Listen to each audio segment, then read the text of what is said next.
Hey everyone, I'm Red, and today I'm going to be ranking all 8 Despicable Me / Minions movie villains from worst to best. In this ranking, I'm going to be taking into account all the things that make someone a great villain, along with how much I enjoyed them overall as characters.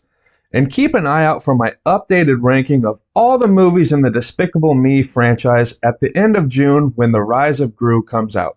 In last place is Drew. Though a really fun and enjoyable addition to the franchise, I feel like he lacks the heart and soul of a true villain. Because you're not quite evil enough. Well, it's true. The Diet Coke of evil. Just 1 calorie. Not evil enough. He's getting there, but we haven't seen it yet, in my opinion. His outfit doesn't fit the villain look. I'm not sure why he's stuck with the white costume. I guess they won't suspect him for a while, maybe think he's a good guy. He's kind of ridiculously clumsy and not very formidable. I don't think he'll last long on his own. I wouldn't consider him as bright as some of the others on this list, except for the Minions, but they're a hive mind and they might win out. He has a lot of potential, but for now, he's in last place. Number 7 is the Minions.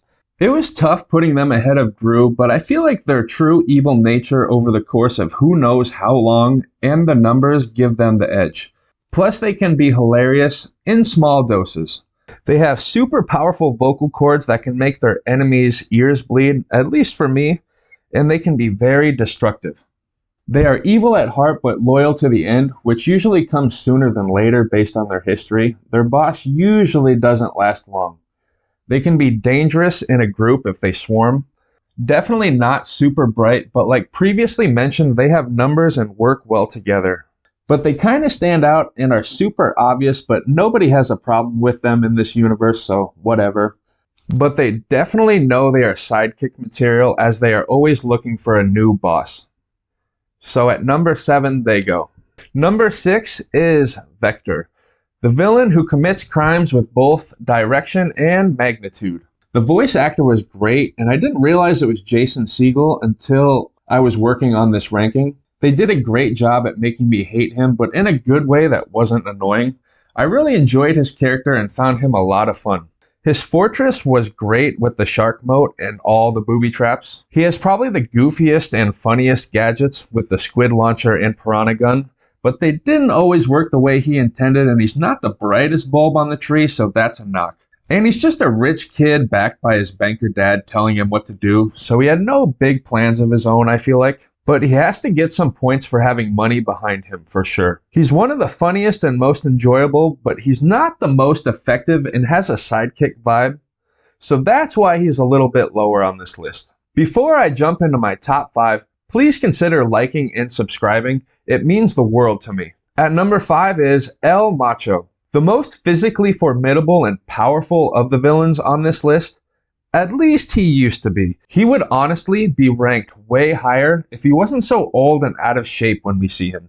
He is so easily defeated in the second movie, and it's kinda lame and disappointing. And that was after turning into a purple car-eating machine. His backstory was awesome and really cool to see. He's actually really smart, faking his own death and staying undercover with his family for so long. He even frames another store owner during the movie, so major points there. Even though I think he's pretty cool, he was a little too seasoned to compete for a higher spot for me. At number 4 is Dr. Nefario. He's what every evil scientist should aspire to be. He's truly evil at heart and never lost his spirit throughout the franchise. He quit working for Gru when Gru went soft, so props there. In the first movie, he had the girls sent away behind Gru's back, and in the second movie, he teamed up with El Macho and made the purple minions, and was also smart enough to create an antidote. So he has some skills to create chaos, for sure. He's got years of experience. We get to see his younger self at VillainCon and Minions. But in my opinion, he's more of a sidekick and supporting character, which is why he's ranked a little bit lower than some of the others. Cracking the top 3 is Scarlet Overkill. I loved her character design. Her outfits kind of reminded me of the Iron Man suits, but in dress form.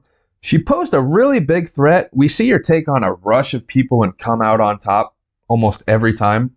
It would be interesting to see the other villains on this list take her on besides the Minions.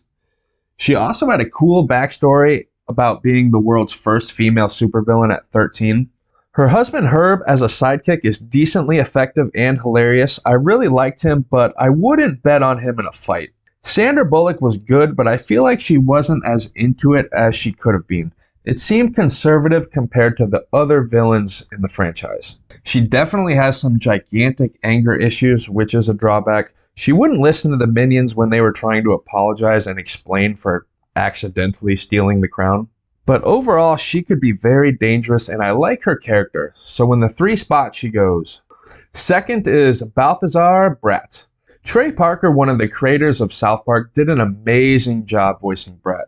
His character is so much fun in my opinion. The 80s theme and music worked really well.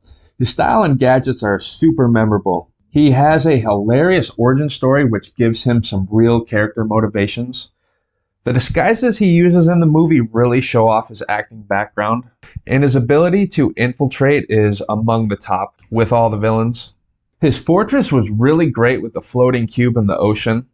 Like I said previously, he has some really funny gadgets, but I wish we got a little bit more variety. It was just a lot of bubblegum.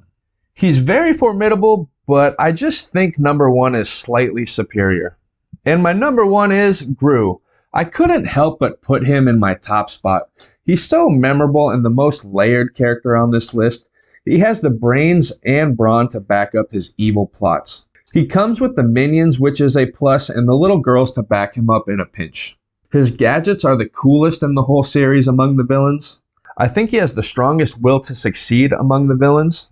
And the fact that the minions haven't killed him is a big plus. He's clearly invincible. I don't know if he's the smartest villain, but he's definitely up there. My only knock on him for this list is he's kinda lost his evil ways a tad after the first movie. You're quasi-evil. You're the margarine of evil. So that's my ranking for all the main villains in the Despicable Me franchise. Let me know your thoughts and rankings down below, and please consider liking and subscribing. I would really appreciate it. I'm so thankful for any support you guys can give. Thanks for watching. Have a good one.